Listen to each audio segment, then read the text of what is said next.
साथियों, जय हिंद। जय हिंद। जय हिंद। जय हिंद। सबसे पहले जो बात है, आप सभी को मालूम है कि गणतंत्र क्या है। वही बहुत अच्छा वक्तव्य दिया ओपी शर्मा जी ने और हमारे कर्नल साहब ने भी कि जो है क्या अपेक्षा थी। तो जब हम लोग आज़ाद हुए तो मैं थोड़ा 1 मिनट में ही बताऊंगा कि गणतंत्र है क्या।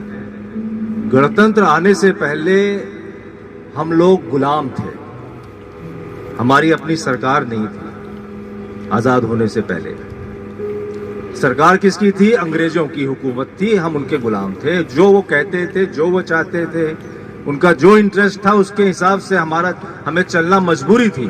और उनका इंटरेस्ट ये कदापि नहीं था कि हमारे आदमियों की तरक्की हो, हमारे आदमियों का जीवन खुशहाल हो। उनका इंटरेस्ट था अपने एम्पायर को आगे बढ़ाना, उसके लिए हम लोगों का उपयोग करना, दुरुपयोग करना, एक्सप्लॉयटेशन करना। तो जो आज़ादी मिली, आज़ादी मिलने के बाद हमारे सामने ये आया जो सवाल कि किस प्रकार की व्यवस्था हमारे शासन की होनी चाहिए। तो सभी लोगों ने, जो उस समय के स्वतंत्रता सेनानी थे, उन लोगों ने संविधान सभा बनाई, जिसमें डॉक्टर राजेंद्र प्रसाद उस संविधान सभा के अध्यक्ष थे और उसके 7 मेंबर्स थे, जिसमें से विशेष रूप से डॉक्टर अम्बेडकर जी थे, जिन्होंने की पूरे कॉन्स्टिट्यूशन की ड्राफ्टिंग की। तो इस प्रकार से जो संविधान बना उसमें रिपब्लिक आया, गणराज्य। कि इसका मतलब ये होता है कि जो हमारे देश का जो सबसे बड़ा हेड है, हेड कौन है हमारे देश का? हेड राष्ट्रपति होता है। और गवर्नमेंट का हेड कौन होता है? प्रधानमंत्री। तो ये लोग जो हैं वो वंश के हिसाब से नहीं होने चाहिए कि एक राजा है, उसका राजा का बेटा हो गया। इन लोगों का इलेक्शन होगा, पब्लिक जिसको चाहेगी डायरेक्टली इनडायरेक्टली इलेक्शन करके वो अपने जो इस कंट्री का जो हेड होगा गवर्नमेंट का और उसका भी पूरे स्टेट कंट्री का उसका जो है इलेक्शन होगा। पब्लिक के द्वारा चयनित आदमी ही जो है इस देश का जो हेड होगा। इसी व्यवस्था को गणतंत्र कहते हैं, रिपब्लिक, जो कि मोनार्की से डिफरेंट होती है। तो ये चीज है। तो इसमें हम लोग वोट देते हैं, आप सभी लोग जानते हैं। हम लोग वोट देते हैं, पार्लियामेंट बनती है, उसका फिर प्रधानमंत्री बनता है। तो इसका मतलब कि हमारे द्वारा ही तो बना हो। तो गणराज्य का मतलब ये होता है कि गणतंत्र का, कि जनता के हिसाब से जो है लोगों को वो चीजें उनके हिसाब से उनका रूलर हो, जो लोग भी हों, एमपीज हों, सभी लोग। तो इसी प्रकार से जब ये चीज है तो इसका मतलब हमारी बात सुनी जाएगी। इसीलिए हमारा जरूरी होता है कि हम लोग वोट जरूर डालें अपने वोट का। जैसे हम लोग देखते हैं 60-70% से ज्यादा वोटिंग नहीं होती है, तो इसका मतलब 30-35-40% लोग वोट नहीं डाल रहे हैं। और बहुत से लोग तो रजिस्ट्रेशन नहीं करवा रहे हैं वोटिंग कार्ड का। तो इसलिए मैं इस अवसर पर, अगर गणतंत्र का जो अवसर है, इस पे मैं ये भी कहना चाहूंगा कि भाई जब इस तरह की व्यवस्था है, हमें मौका मिला हुआ है, तो क्यों नहीं हम अपना सब लोग वोटर आई कार्ड बनवाते हैं? सब लोग क्यों नहीं वोट डालने जाते हैं? इसमें कोई शर्म की बात नहीं है कि लाइन पे लगना पड़ता है, टाइम लगता है, लेकिन 5 साल के लिए हम अपनी सरकार चुनते हैं। तो इसलिए गणतंत्र को अगर मजबूत बनाना है और इसका उपयोग आप समझते हैं, तो मैं यही कहूंगा कि सभी लोगों को वोट डालना चाहिए। आज 60-70% के आसपास पड़ता है। भविष्य में वो दिन कब आएगा जबकि 100% के आसपास पड़ेगा? ये हमारा लक्ष्य होना चाहिए कि नहीं होना चाहिए? तो एक बात तो यह है कि गणतंत्र को मजबूत करने के लिए। दूसरी बात है कि गणतंत्र में जो व्यवस्था है कि जैसे वकील साहब ने बताया कि सोशल इक्वलिटी, सभी ये देश जो है हर धर्म के लोगों के लिए है, हर प्रकार की जातियों के लिए है, हर प्रकार की भाषा बोलने वालों के लिए है, और सबके लिए हितों के प्रोटेक्शन की भी उसमें व्यवस्था है। तो इसलिए जो भी लोग इसको शासन करते हैं, जैसे अभी सवाल आया कि भाई पुलिस जो है काम नहीं करती सही, किसी ने कहा कि नहीं वकील लोग ऐसा करते हैं, कोई कुछ, तो सभी एक व्यक्ति ने भी कहा कि भाई हम लोगों के अंदर जो स्वार्थ है, जो लालच है अपने ही बारे में पर सोचने का, वो भी एक बड़ा कारण है। तो ये बातें सब सही हैं। तो इसलिए हमें जो लोग भी इन पदों पे आते हैं, चाहे वो जुडिशरी के हों, चाहे वो एडवोकेट्स हों, चाहे वो जो है ब्यूरोक्रेसी में पुलिस ऑफिसर्स हों जैसे हम लोग रहे, या आईएएस ऑफिसर्स हैं, या और भी नीचे के तबके के लोग भी जो है, नीचे के रैंक्स के भी लोग जो है, वो सभी लोग हैं। तो उन सभी लोगों को गणराज्य की व्यवस्था के अनुसार से हर आदमी के साथ सोशल इक्वलिटी, जस्टिस करने की भावना भी रखनी चाहिए। तभी होगा। अगर सिर्फ हम लोग पद पे रहते हुए सोचेंगे भाई हम तो बड़े पद पे हो गए, अब जैसे मैं अपने समय में डायरेक्टर जनरल पुलिस जो होता है किसी भी स्टेट में सबसे बड़ा रैंक माना जाता है, वहां भी रह लिया। अब मैं इसी अकड़ में हमेशा रहूं कि मैं तो बहुत बड़ी पोस्ट पे हूं। भाई ये पोस्ट हमें मिली हुई है ऊपर वाले की कृपा से, लोगों के लिए बेहतर एक पोजीशन मुझको दी है कि मैं लोगों के लिए अच्छा कुछ कर सकूं, एक रेस्पॉन्सिबिलिटी दी है, उत्तरदायित्व दिया है, न कि कोई सिर्फ एंजॉय करने के लिए पावर दी है। तो इस बात को जो है सबको मैं सर्विस में भी समझाता रहा और अभी भी कहता हूं और अभी भी करता रहूंगा कि आपको भगवान ने जो मौका दिया है, एक अच्छी नौकरी दी है, एक अच्छी पोजीशन दी है चाहे किसी भी जगह पे, तो उसका आपको एक उत्तरदायित्व दिया है ईश्वर ने, उसके हिसाब से आप लोगों के लिए हित में काम कीजिए। ये बात जरूरी है कि नहीं जरूरी है? सभी लोगों को इस भावना से चलेंगे तभी कुछ हो पाएगा। तो इसलिए एक बात ये भी है कि गणतंत्र को अगर मजबूत बनाना है तो उस व्यवस्था को भी सही ढंग से चलाना होगा, एक नियम जस्टिस के हिसाब से, एक अच्छी मानवीयता की भावना से, एक सभी लोगों की, जैसे कि सर्वजन हिताय वसुधैव कुटुंबकम, कितनी अच्छी बातें कही गई हैं, लेकिन हमें इसकी पालना करनी है, सिर्फ कहने से नहीं, पालना अपने जीवन में प्रतिदिन करनी है।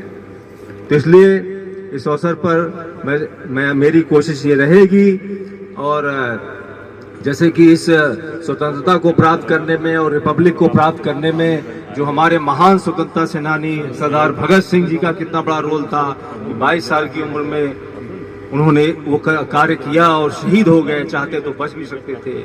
अशफाक उल्लाह खां, राजगुरु, सुखदेव, चंद्रशेखर आजाद, इन लोगों ने अपना जान दिया अपने देश की आजादी के लिए, गुलामी को दूर करके आज हम जो रिपब्लिक को एंजॉय कर रहे हैं उसके लिए। इसी प्रकार से और भी बहुत से लोगों ने अपना अपना योगदान दिया है, यहाँ तक कि जो इसके अलावा जो लाला लाजपत राय और कितने भी नाम, आप असंख्य नाम गिना लीजिए, जो कि बहुत से लोगों के नाम भी नहीं मालूम है।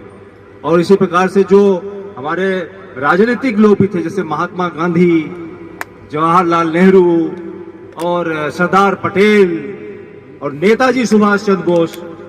नेताजी सुभाष चंद्र बोस ने इतने अच्छी फैमिली के वो आदमी थे, मैं आपको बताऊं कि इतने रिच आदमी थे कि अपना जीवन चाहते तो बिल्कुल लग्जरी लाइफ एंजॉय कर सकते थे। एक उनके पिता इतने बड़े बैरिस्टर थे और वो खुद भी कितने अच्छे वो थे। सभी आप लोगों को मालूम है कि वो उस समय जो परीक्षा होती थी, आईसीएस होता था, जैसे आजकल आईएएस होता है, उस समय आईसीएस होता था। तो उसके लिए उनके पिताजी चाहते थे कि मेरा बेटा आईसीएस बने। उन्होंने उससे कहा, सुभाष चंद्र बोस जी से कहा कि आप आईसीएस बनो, लेकिन उन्होंने कहा कि नहीं, मैं ऐसी किसी भी नौकरी को नहीं करूंगा, उसका पार्ट नहीं बनूंगा सरकार का, जो हमारे अपने लोगों के लिए नुकसान पहुंचा रही, अत्याचार कर रही है। उन्के पिताजी ने कहा नहीं, तुम्हारे अंदर वो ताकत नहीं है, तुम्हारे अंदर वो समझ नहीं है, इंटेलिजेंस नहीं है तुम्हारे अंदर, तुम बन ही नहीं सकते हो। उन्होंने कहा ठीक है, मैं बन के दिखलाता हूँ। और वो गए लंदन, उस समय लंदन में एग्जाम होता था, लंदन में जाकर के उन्होंने परीक्षा दी और पहले ही प्रयास में वो उसमें सिलेक्ट हो गया आईसीएस में। लेकिन सिलेक्ट होने के बाद उनको अपॉइंटमेंट लेटर मिला, अपॉइंटमेंट लेटर की कॉपी उन्होंने लगाई और अपने पिता को लेटर लिखा कि देखिए मैंने उस चीज को प्राप्त कर लिया है, लेकिन मैं अपने वचन पे कृत संकल्प हूं, मैं इस नौकरी को कतई ज्वाइन नहीं करूंगा, कितनी भी सुख सुविधा, कितनी भी अच्छाई इसमें मुझे, मेरा जीवन फायदेमंद में रहेगा, लेकिन मैं बिल्कुल नहीं करूंगा, क्योंकि ये मैं इसके अत्याचार का पार्ट बनूंगा और मेरा उद्देश्य है अपने देशवासियों के लिए। इस प्रकार से उन्होंने उस चीज को किया और उसके बाद उन्होंने कांग्रेस में रहते हुए अपने हिसाब से चलाने की कोशिश की। जब नहीं हो पाया तो उन्होंने इंडियन नेशनल आर्मी, जो आपको सभी को मालूम है, आजाद हिंद फौज, हमारे यहाँ जितने सैनिक लोग बैठे हुए हैं इनको सबको गर्व है आईएनए पे कि 1943 में उसके वो हेड बने और उन्होंने विजय भी प्राप्त की। अंडमान निकोबार आइलैंड में उन्होंने ब्रिटिश हुकूमत को हटा करके वहां पे अपना तिरंगा झंडा लहराया था, तो उनका योगदान था। ब्रिटिश सरकार इस बात से भी डर गई कि अब यहाँ के लोगों में जो जागृति पहले और नेता ला रहे थे, जैसे महात्मा गांधी जैसे सब लोग शांतिपूर्वक सत्याग्रह के माध्यम से जो लोगों के अंदर जानकारी आई, तो लोगों के अंदर जो है लड़ने की क्षमता और आत्मविश्वास आया पब्लिक में, और आखिरी में जो इस प्रकार से सुभाष चंद्र बोस ने जो वो किया, अटैक किया और जीता, तो उससे ब्रिटिश सरकार हिल गई और अल्टीमेटली उनको स्वतंत्रता देने के लिए तैयार होना पड़ा। तो ऐसे लोगों के योगदान से आज हम लोग आजाद हैं और रिपब्लिक है। तो इसलिए मैंने भी रिटायरमेंट हो जाने के बाद मैं भी अपना जो हूँ आराम से रह सकता हूँ, मेरे पास भी पेंशन है, सब कुछ है, लेकिन नहीं, मैंने सर्विस में रहते हुए भी यही सोचा और अब भी यही सोचता हूँ कि मुझे अपने जीवन में, मेरा जीवन का पता नहीं है कि मैं कितने वर्ष जीवित रहूंगा, लेकिन जितने भी वर्ष जीवित रहूं उसमें जो अपने मन में है उसको करने के रास्ते पर चलूंगा। तो मेरे ख्याल से वहां तक आवाज आ रही होगी।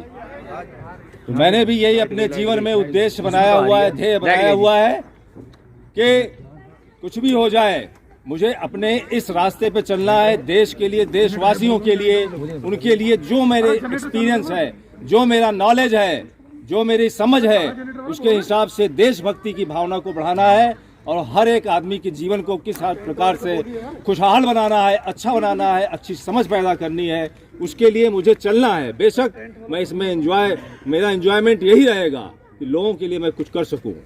तो इस भावना से मैंने एक संस्था ही बनाया 14 साल पहले, सर्विस में रहते हुए, सादर इंडिया नाम की संस्था, और आज उसके माध्यम से मैं एक तिरंगा मेरी शान मुहिम मेरी चल रही है, जिसमें तिरंगे, मैं आज आपसे फिर बताता हूं कि तिरंगा जो है, जैसा कि कर्नल साहब ने बताया कि कोई भी जवान जब तिरंगा का उसका जो निशान होता है उसके लिए वो जी सकता है, मर सकता है, तो ऐसे ही हम लोग भी सिविलियन हैं, हम लोग भी जी मर सकते हैं अपने तिरंगे के लिए। तिरंगे के लिए क्या, किस प्रकार से जी मर सकते हैं कि तिरंगे की भावना क्या है? तिरंगे की भावना है कि उसके अंदर सबसे ऊपर केसरी कलर है जो कि त्याग को दिखलाता है, शक्ति को, शौर्य को दिखलाता है, और सफेद कलर है, सफेद रंग जो है शांति का प्रतीक है कि हमें शांति भी रखनी है, और हरा रंग जो है वो प्रगति का, खुशहाली का प्रतीक है। तो इस प्रकार से जो चक्र है वो बताता है कि 24 घंटे जो चक्र है, 24 घंटे हमको इसी उद्देश्य से, इसी मन में ये बात रखते हुए अपने कार्य को रोज करना है। ये नहीं कि हमारे लिए कोई दूसरा जो है भगत सिंह बनेगा, हमको खुद भगत सिंह बनना है। हमें जो है हमारे लिए कोई दूसरा नेताजी सुभाष चंद्र बोस बने ही नहीं, हमें खुद अपने लिए बनना है, अपने आने वाले बच्चों के लिए, अपने आने वाली जनरेशन के लिए हमें स्वयं काम करना है। तो इसलिए इस भावना के साथ मैं यहाँ पर आया हूँ। मैं हर एक काम होता है किसी उद्देश्य से। ये उद्देश्य जो मेरा जीवन में है कि अपने देश को, देश के अंदर देशभक्ति और देश वालों का, देश के लोगों का जीवन खुशहाल और बेहतर बनाना मेरा उद्देश्य है। इसलिए आज मैं यहाँ पे बहुत ही अपना श्री प्रीतम सिंह जी के निमंत्रण पे यहाँ पे आया कि वो अच्छा कार्य कर रहे हैं, और वो अब तिरंगा मेरी शान मिशन में उन्होंने भी मेरे को यकीन दिलाया है कि तिरंगा मेरी शान के मिशन में वो अपने सभी साथियों के साथ पूरा कोऑपरेट करके इसको देश में ले जाएंगे। और ये कोशिश जो है हमारे लोगों की बेकार नहीं होगी। यहाँ पे जितने भी लोग बैठे हुए हैं सभी लोग अपने अपने क्षेत्र में अच्छे कार्य करने की पूरी कोशिश करते हैं, और आगे इस कोशिश को और भी संवेदनशीलता के साथ करते रहेंगे, मुझे पूरा विश्वास है। और ये कोशिश हमारी बेकार नहीं जाएगी। हम लोग एक न एक दिन उस चीज को प्राप्त करेंगे जो हमारे कॉन्स्टिट्यूशन में रिपब्लिक के बारे में लिखा हुआ है, गणतंत्र के बारे में लिखा हुआ है, जो हमारे तिरंगे के अंदर छुपा हुआ है और दिख रहा है। सबको देखना है, उसको समझना है, उसके रास्ते पे चलना है। तो इस कोशिश को करने के लिए हम कटिबद्ध हैं। और अंत में मैं एक कोशिश के बारे में आपको एक छोटी सी कविता सुनाता हूं कि लहरों से डरकर नौका पार नहीं होती और कोशिश करने वालों की कभी हार नहीं होती। आप सभी लोग इस तिरंगा मेरी शान मिशन में अपना सहयोग देंगे, देश के लिए देशभक्ति को बढ़ाएंगे, तो अपना हाथ उठाएं। जो लोग भी इस चीज को करना चाहते हैं वो अपना हाथ उठाएं और जोर से बोले जय हिंद, जय हिंद, जय हिंद, जय हिंद। लहरों से डरकर नौका पार नहीं होती, हमेशा याद रखना, लहरों से डरकर नौका पार नहीं होती और कोशिश करने वालों की कभी हार नहीं होती। नन्ही चींटी नन्ही चींटी जब दाना लेकर चलती है, चढ़ती दीवारों पर 100 बार फिसलती है। चढ़कर गिरना, गिरकर चढ़ना न अखरता है, और आखिर उसकी मेहनत बेकार नहीं होती, और कोशिश करने वालों की कभी हार नहीं होती। इन शब्दों के साथ मुझे पूरा यकीन है कि आने वाला भविष्य भारत का हम लोग अच्छा से अच्छा बनाने में अपना पूरा योगदान देंगे। जय हिंद। बहुत बहुत धन्यवाद।